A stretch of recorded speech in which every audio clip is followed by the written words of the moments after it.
Martin to give his sort of keynote presentation. I think it will give a food for thought for everyone that how Bangladesh IT industry is now, software and IT services is moving on, and what are the challenges we have, how we can achieve the 1 billion target and 5 billion target. Before uploading, you first have to listen to me. Maybe you will change your mind. But I will try to say a few interesting things.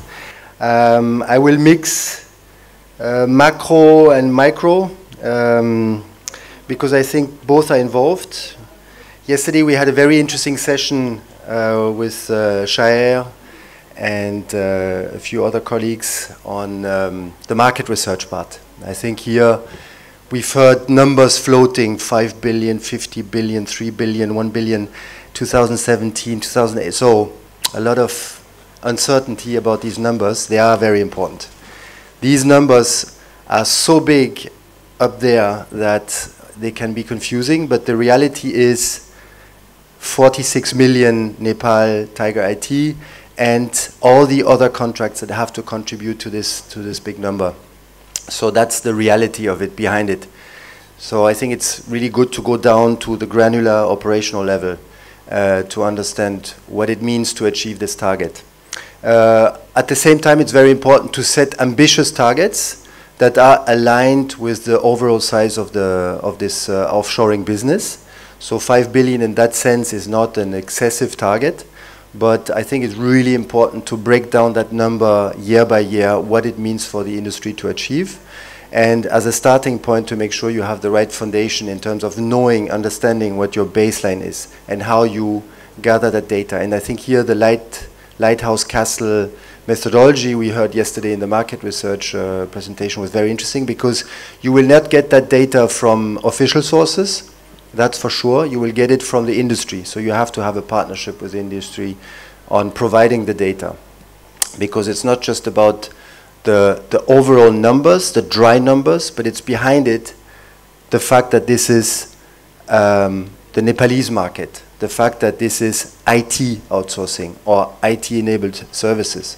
And inside IT-enabled services, is it Imtiaz with graphic design services, or is it a call center company from Baku? It's really important to understand that, because as Shaya was saying yesterday, that's how you will be able to put the focus in the right place. Does it make sense to go to Cebit Australia?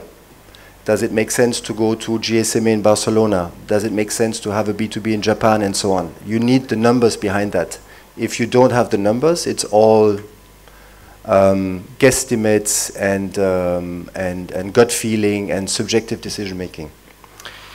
So ITC, as you know, Nurul said we have been working here since 2010. Bangladesh is our oldest presence in the IT and ITS sector development field. But we have since then also been working with Uganda. Badru is one of our partners in Uganda and Kenya. We have some activities in Rwanda and Nepal, and we are expanding the number of countries. So it's really interesting to see Bangladesh in that context of the projects we have, and especially how BASIS has been evolving over the years. And since 2010, we have really seen an impressive progression of BASIS. I remember the first visit in May 2010 when we went into this place that was dusty with cables all over the place and cubicles, and you really, you couldn't bet on this association. And now when you go there, it's really a solid association, and it's not a smoke screen, because behind you have these 1,000-something members. So well done. And a lot of this goes to the merit of people like Farhana and Rashidul and the others who have been continuously backing the development of BASIS. And of course also people like Hashim, who are in the back office and who are running the show. A few stats, I think it's important to set the scene, but again, these numbers are so big that they don't mean really much. It's just to give you an overall idea of the global IT outsourcing market, 315 billion. A lot of the outsourcing takes place on the domestic market. So in the US, it's a US company outsourcing to a US company, and probably more of that with our new President Trump. But in any case, there is also a growing share of business going abroad because this market has matured a lot. You have seen your clients also. The more sophisticated clients that you are managing have outsourcing managers inside their organizations that have been managing outsourcing partners for 10, 15 years now.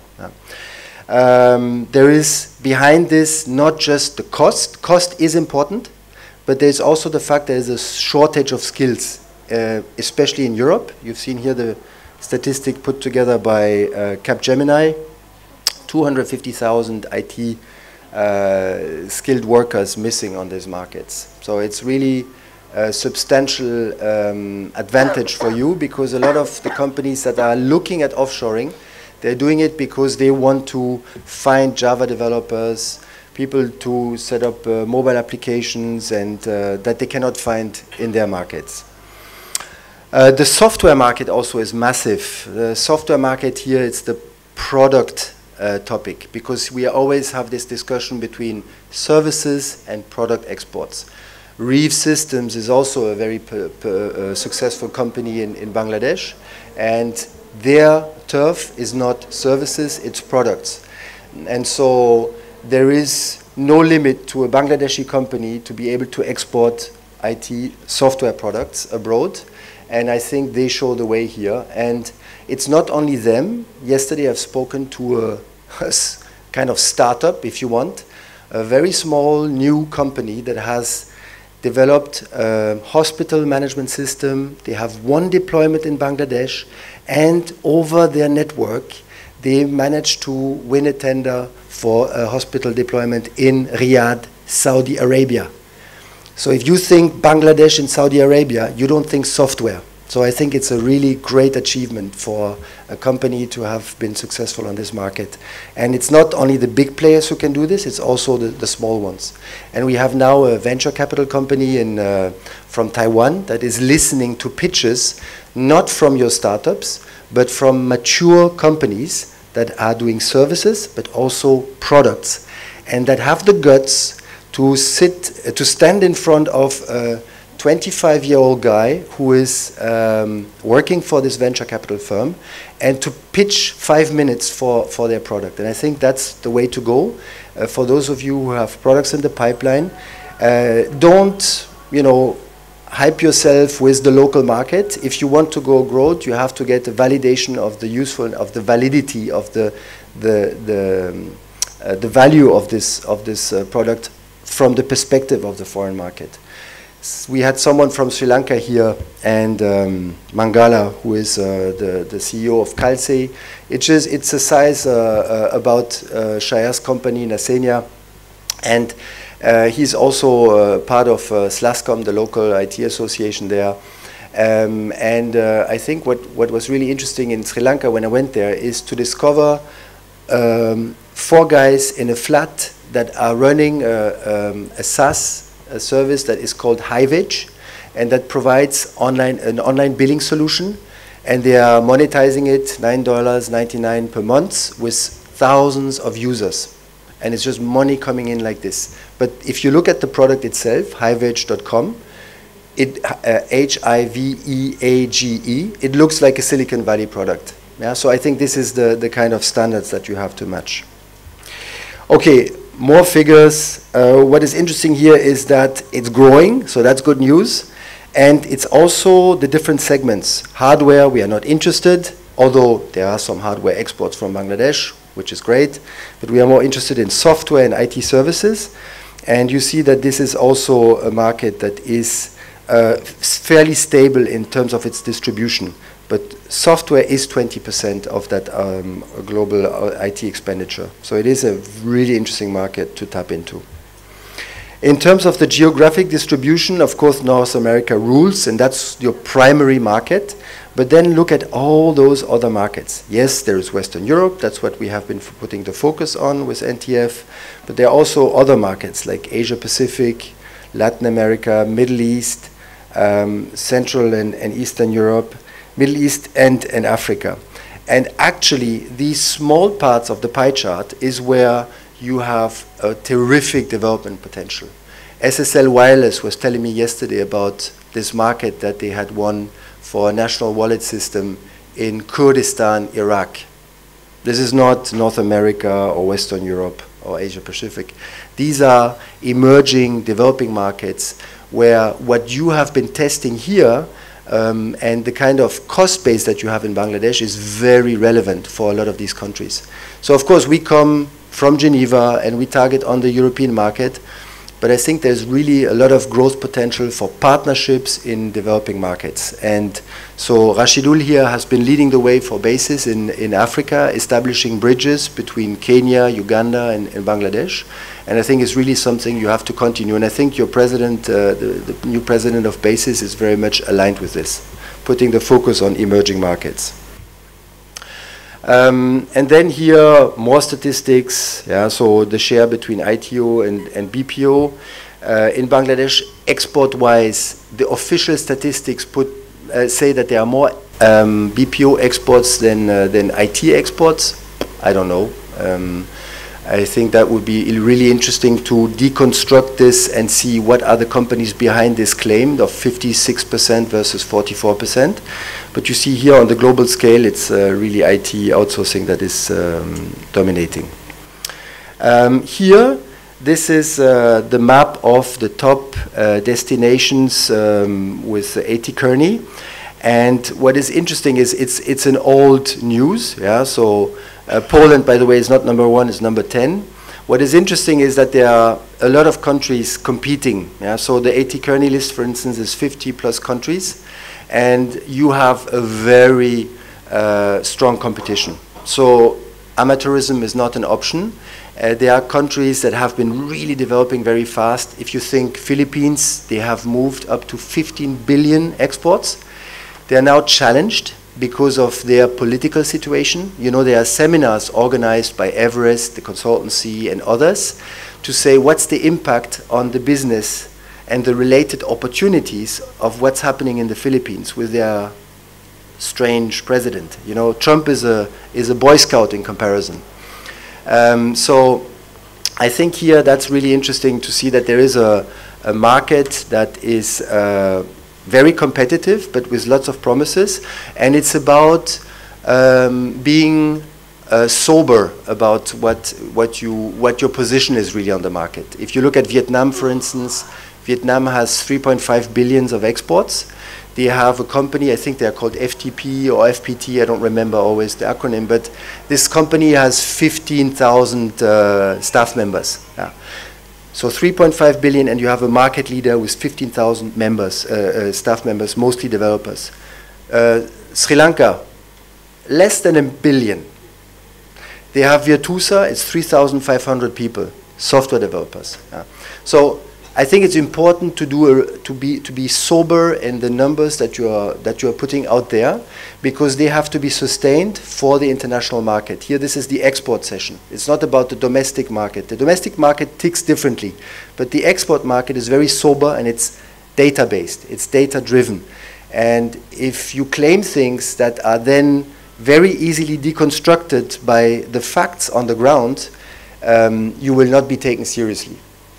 So Bangladesh is not a place where you can come and set up a 100, 200, 500 FTEs operation in a few months like this. It's not true.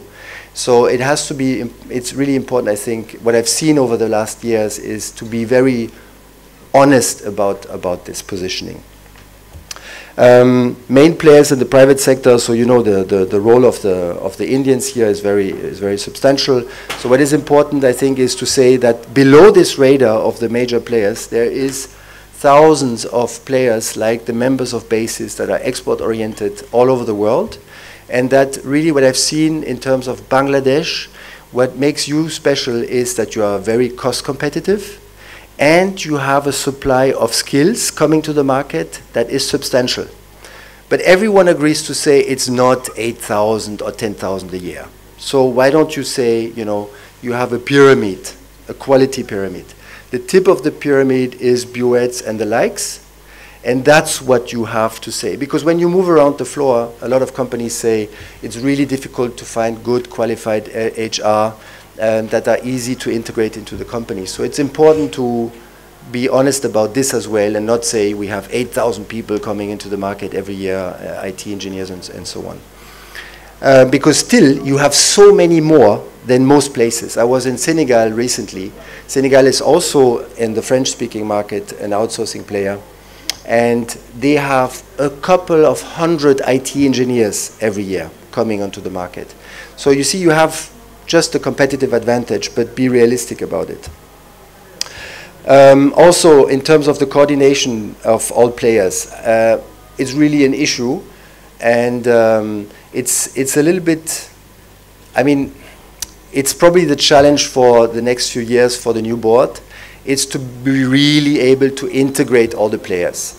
So it's not all the players going alone and setting up their presence at trade fairs, or going in different groups, but it's having a unified platform for export promotion. Because if you put all your strengths together, the investment promotion agency, LICT, the basis, of course, the export promotion bureau, you have a strong firing power, but it's important to align those and to go to the markets in a coordinated way. And that, still there's a lot of room for improvement in that sense.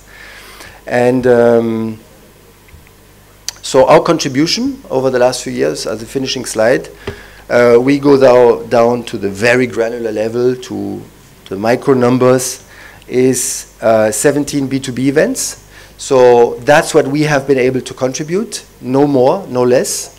And we have been seeing some really nice changes in some of our companies among the 40.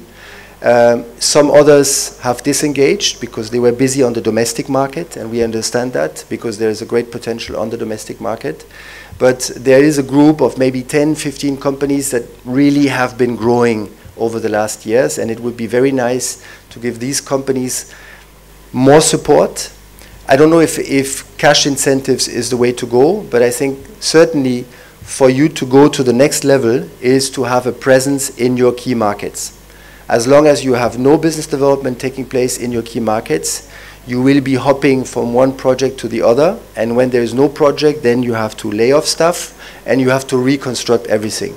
So you have to have a presence in the markets. I know it's difficult because it's costly, so you have to decide what are your key markets, but if you don't do that, it will be the same story in 3 years down the line, and we will have to push the 5 billion target a few years in front of us.